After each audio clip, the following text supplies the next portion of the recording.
Good morning everyone, তোমরা সবাই কেমন আছো? আমি ভালো আছি। আজকে শুক্রবার, জয় সন্তোষী মামা।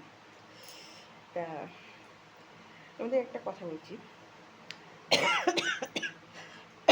সরি। একটা জিনিস দেখবে, আমরা যখন বাচ্চাদের কোনো কিছু ভোলানোর চেষ্টা করি, অনেক কিছু বলি যে দেখ, তোকে আমি খেলনা দেবো, তোকে আমি এই জিনিসটা খাওয়াবো, মানে বাচ্চাকে ভোলানোর জন্য। সেরকমই মানে ফেসবুকে কিছু মানে মানুষ আছেন, তারা মনে করেন যে কমেন্টে খুব সুন্দর সুন্দর কমেন্ট করব, খুব প্রশংসা করব, করে লাস্টে বলবো মেসেঞ্জারে এসো, তোমার সাথে মেসেঞ্জারে কথা আছে। তারপরে মেসেঞ্জারে কল করো, তোমার সাথে কথা আছে, তোমার ফোন নাম্বারটা দাও, তোমার সাথে কথা আছে।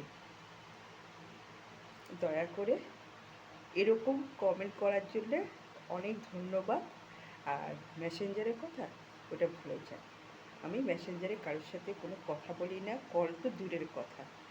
আমি কোন মেসেঞ্জারে কোনো কারোর সাথে কথা বলি না। আমার এত সময় নেই মেসেঞ্জারে আমার মেসেজ করে কথা বলতে হবে, কল করে কথা বলতে হবে। আমি যে পোস্টগুলো ছাড়ি তাও আমার টাইমে আমি ছাড়তে পারি না, আমার সব দেরি হয়ে যায়। কেন, আমার আর একটা প্ল্যাটফর্ম আছে, সেটা হচ্ছে আমার সংসার। শুধু ফেসবুক প্ল্যাটফর্মটার সাথে অতটা গুলিয়ে ফেললে তো আমার চলবে না। তা আমাকে সব কিছু ব্যালেন্স নিয়ে চলতে হবে। আমার সংসারটা আগে, সংসারে সব কিছু করে তার মধ্যে আমি পোস্টগুলো করি, তবে আমি টাইমে টাইমে সব পোস্ট আমি করতে পারি না। সেইটা তোমাদের কাছে আমি তুলে ধরি যে আমার পোস্টটা যেতে দেরি হবে, আমার পোস্টটা করতে দেরি হয়ে